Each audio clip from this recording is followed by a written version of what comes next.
We then had the closeout. Okay, so this is very confusing to me. I don't know who made this call. It would have had to have been Jeff. They close out with a game called Highguard. Okay.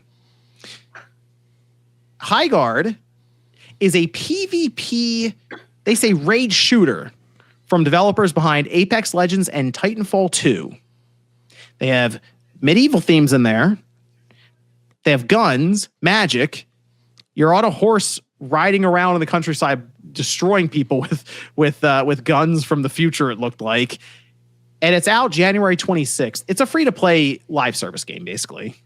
You're not setting the stage up well enough, though. Okay. Jeff fucking glazed this shit for like a minute straight, like it was going to be, nobody's even heard about this game. You know why nobody's heard or leaked this game? Because nobody gives a fuck about this game. I'm literally watching the stream of people that love to play Blaze and Jack Move, well, especially Blaze and his the other guy that was on there. They love these games. And they like within 30 seconds, because they were like, oh, Titanfall, maybe it's like a Titanfall inspired game. They're like, no, turn this shit off.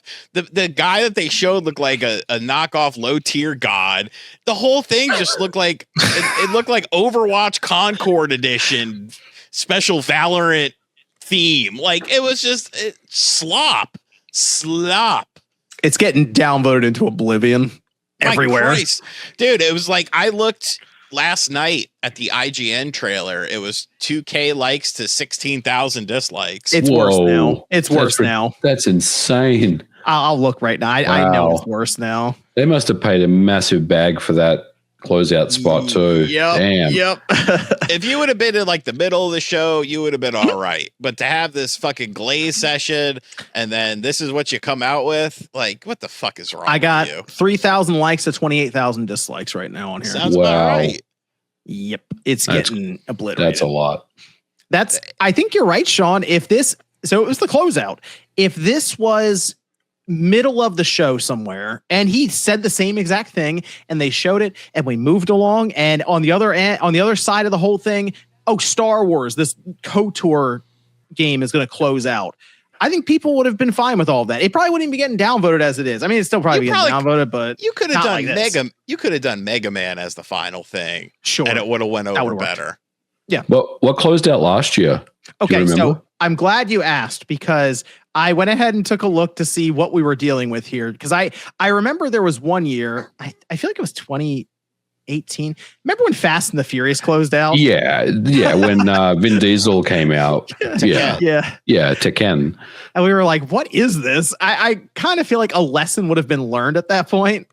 And maybe it was, because for a while it was okay. So 2020 was the next Mass Effect, I believe. Okay, which still hasn't released, by the way. Has not come out. No, it has not come out. It'll be right out there with the new Star Wars KOTOR game, never coming out.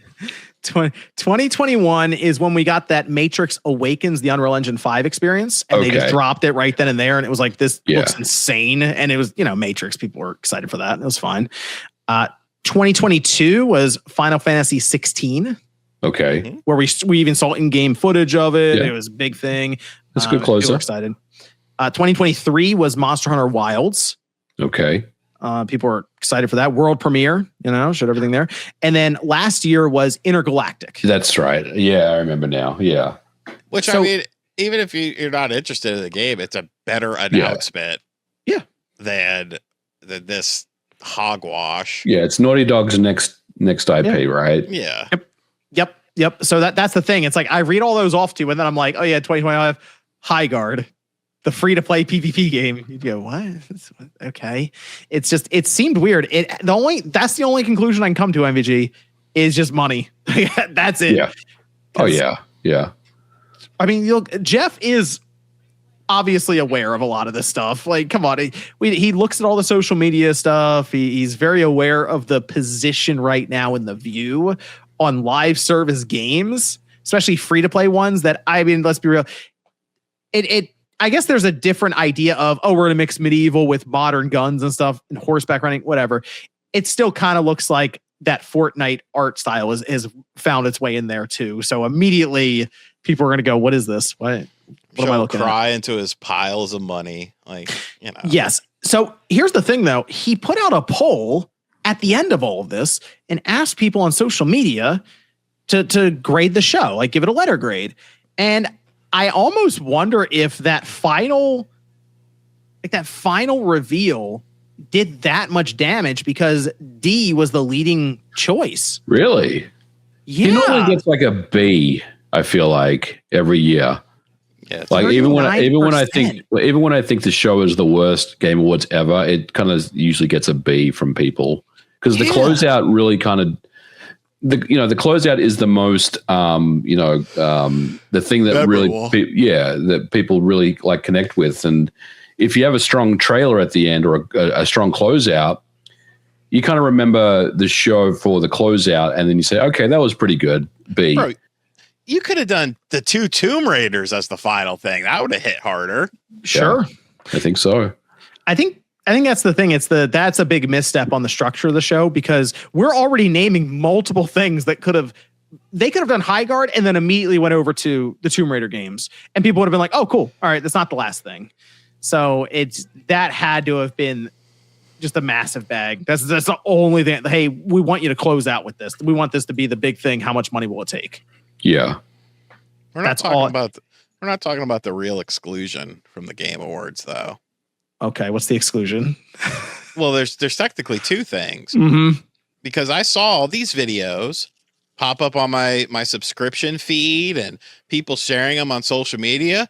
I was told that there was going to be a big Monolith game there. I was told that 4K Ocarina of Time was probably going to be there. Nintendo was going ham for this Game Awards. Even though for the past 4 years, they haven't done diddly jack shit.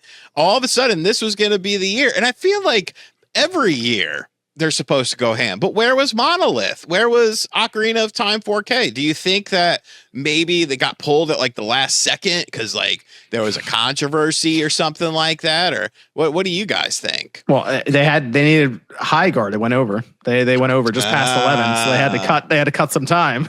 I think ever since that Samus Hunter account tried to tell us there was going to be some type of Zelda blowout like about 3 Game Awards ago, that didn't happen.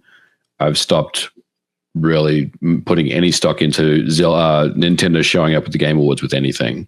I don't know, look, man. Here's another way to put it. Nintendo, like, they're at the point now where they're like winding down for the year. Like they've released all their games. The holiday games are out. This, they've had the sale on the systems, $450. They're not doing anything for the Game Awards.